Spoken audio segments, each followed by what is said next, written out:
bagaimana kabarnya hari ini? Sehat semua ya? Puji Tuhan. Kita bertemu kembali di Renami hari ini. Kita akan mengawali dengan memuji nama Tuhan. Mari kita pujikan. Dalam suka dukaku tetap tersenyum. Anak-anak, mari kita berdiri semua.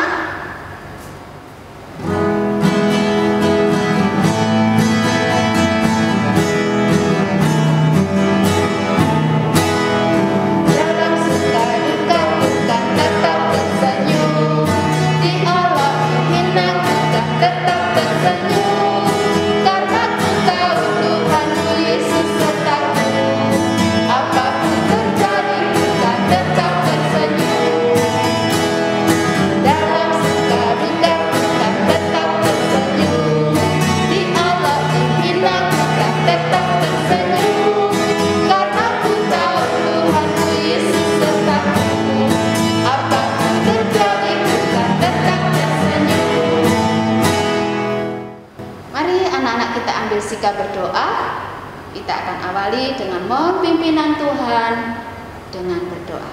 Ambil sikap berdoa semuanya. Tuhan Yesus yang baik, kami bersyukur pagi ini Tuhan sangat mengasihi kami.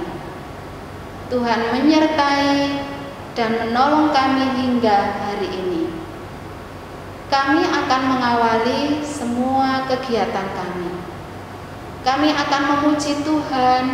Kami akan belajar firman Tuhan. Tolonglah kami ya Tuhan, supaya kami bisa mendengarkan firman-Mu dengan baik, bisa memuji nama Tuhan dengan penuh sukacita. Terima kasih ya Tuhan. Inilah doa kami. Amin. Nah, sekarang saatnya kita akan mendengar firman Tuhan. Yang membawa Alkitab bisa disiapkan. Ambil sikap duduk yang baik karena kita harus fokus mendengar firman Tuhan. Namun sebelum mendengar firman Tuhan, kita pujikan Ku dengar firman.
Shalom anak-anak sekalian, selamat pagi. Saya berharap anak-anak sekalian di rumah dalam keadaan yang sehat dan juga berbahagia. Ya, anak-anak sekalian, untuk Renami kita pada pekan ini, kita akan membahas dari Roma pasal yang ke-14 ayat yang ke-18. Saya akan bacakan Roma 14 ayat 18 untuk anak-anak sekalian. Karena barang siapa melayani Kristus dengan cara ini, ia berkenan pada Allah dan dihormati manusia. Ya, anak-anak, renungan kita kali ini diberi judul berkenan di hadapan Allah. Ya, judul renungannya adalah berkenan di hadapan Allah. Begitu ya. Nah, Miss Rebecca punya sebuah cerita pengantar untuk membantu kita memahami perikop bacaan kita pada pagi hari ini. Ceritanya tentang seorang anak perempuan. Nah, anak perempuan ini namanya Mara. Mara ya, bukan marah namanya, tapi Mara. Nah, Mara ini dia ceritanya sewaktu-waktu itu dia pernah mengunci dirinya di dalam kamar. Dia kunci dirinya dari dalam kamar itu seorang diri. Bahkan mama papanya ketuk pintu, dia nggak mau dengarkan. Dipanggil, nak, begitu berulang kali, dia nggak mau mendengarkan dan nggak mau membukakan pintunya. Nah, kalau seperti itu kira-kira situasinya apa yang terjadi ya? Kalau ada orang mengunci pintu di dalam kamar nggak mau mendengarkan siapapun. Ya, betul sekali. Tentu saja situasinya itu sedang terjadi M-A-R-A-H, marah. Nah, marah sedang marah. Nah, si Mara ini lagi marah anak-anak. Sampai-sampai dia mengunci dirinya di dalam kamar dan tidak mengizinkan siapapun untuk menghibur dia. Kira-kira apa sih yang terjadi sampai-sampai Mara ini marah sedemikian marahnya begitu ya? Ternyata penyebabnya anak-anak, kemarahannya itu terjadi beberapa jam sebelumnya. Jadi sebelumnya itu Mara tuh lagi bersuka cita, sebelumnya tuh happy-happy aja, main sama adiknya begitu ya. Dia lagi main bersama.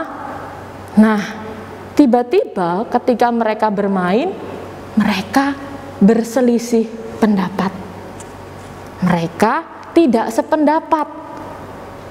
Apa sih yang membuat mereka berselisih pendapat? Karena menentukan mainan apa yang akan mereka mainkan bersama.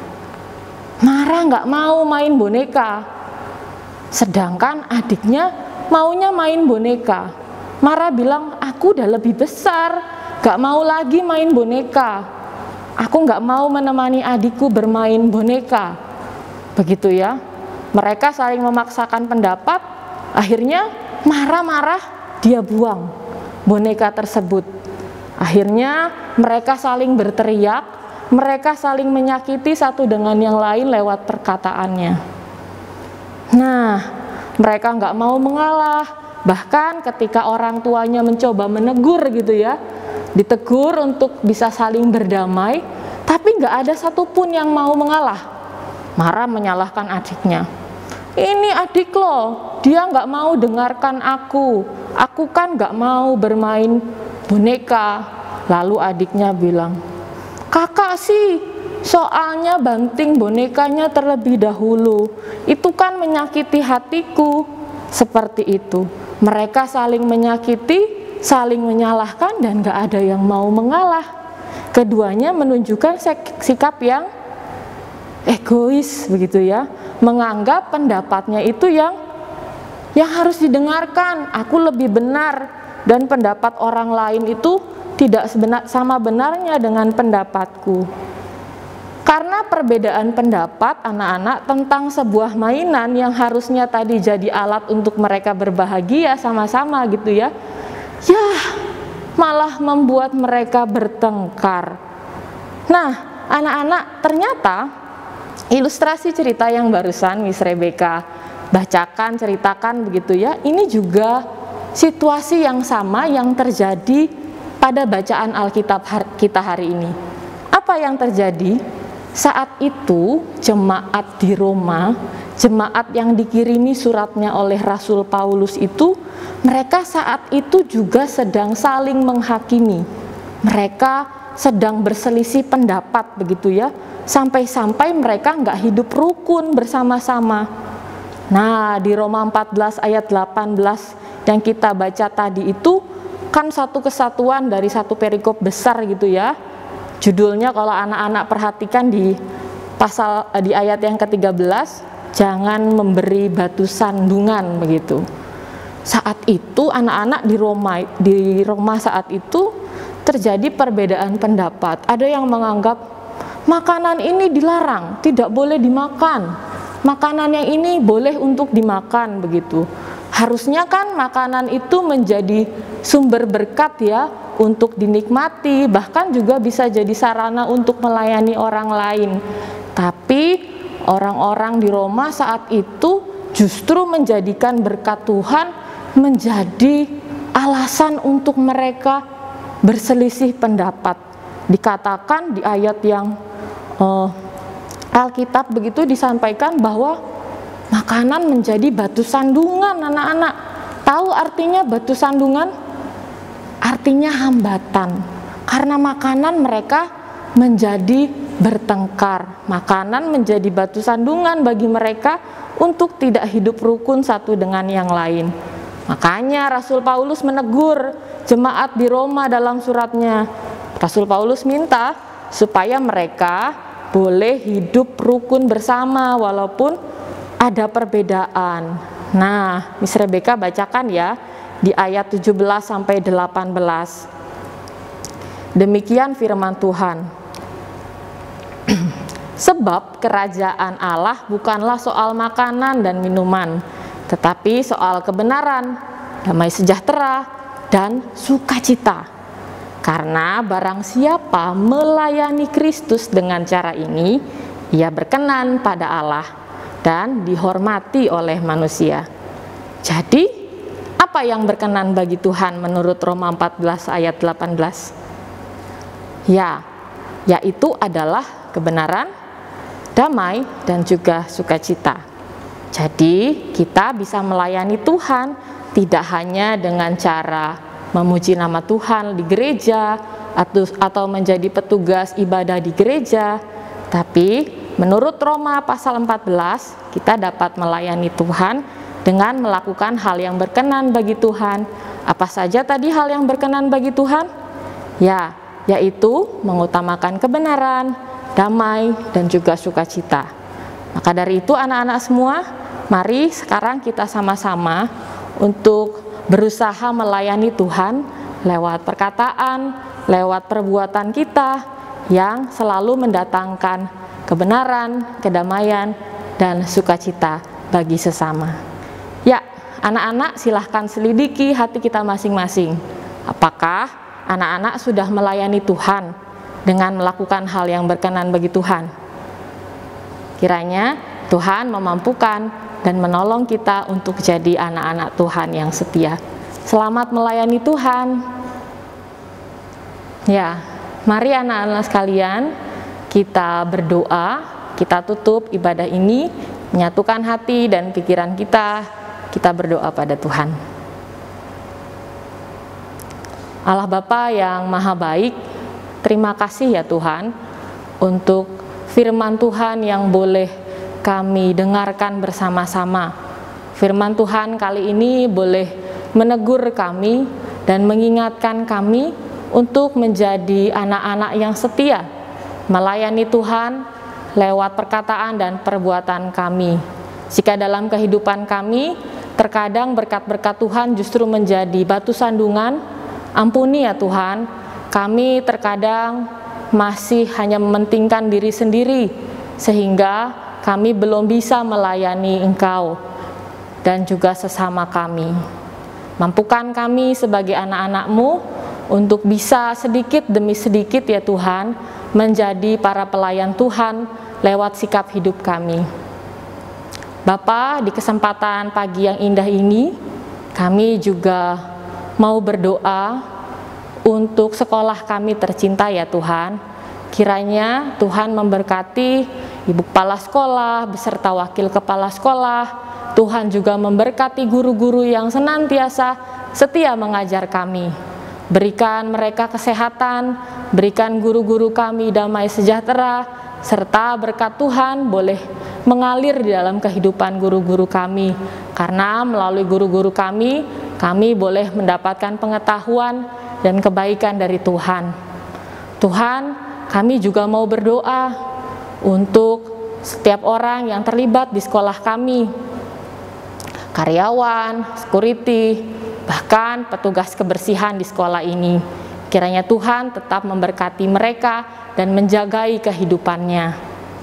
Bapa, kami pun tidak lupa ada orang tua yang senantiasa mendukung kami dalam belajar, baik orang tua yang sedang bekerja untuk menafkahi kehidupan kami, bahkan juga orang tua yang membimbing kami untuk belajar dari rumah. Kiranya Tuhan, Engkau pun menolong, memberikan kesehatan jika saat ini ada di antara orang tua dan keluarga anak-anak yang mengalami sakit penyakit. Tuhan yang tolong dan mampukan untuk bisa kembali pulih.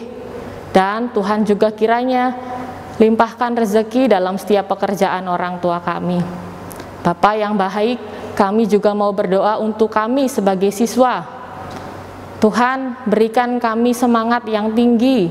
Kami tahu masa-masa ini adalah masa-masa yang sulit. Ada banyak tantangan yang harus kami lalui sebagai pelajar, baik gangguan dari diri kami sendiri maupun dari luar ya Tuhan. Kiranya kami boleh setia menjadi anak-anak Tuhan yang fokus dan bersemangat dalam belajar, sehingga tidak ada hambatan dan batu sandungan apapun bagi kami untuk meraih prestasi. Bapa, akhirnya Tuhan, kami serahkan segala hal yang boleh terjadi dalam kehidupan kami dari pagi ini sampai siang nanti ke dalam tangan Tuhan. Tuhan yang memampukan dan juga mengiringi langkah kami. Di dalam nama Tuhan Yesus, kami telah berdoa. Sama-sama kita katakan, amin. Nah, anak-anak semua, anak-anak sudah mendengarkan firman Tuhan yang disampaikan oleh Ibu Rebeka. Apa pesan yang kita dapatkan dari firman Tuhan? Kita tidak boleh lelah untuk melayani Tuhan, melakukan sesuatu yang baik dalam perkataan maupun di dalam perbuatan. Kita akan akhiri renungan kita hari ini dengan memuji Tuhan. Jangan lelah.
Demikianlah renungan kita hari ini.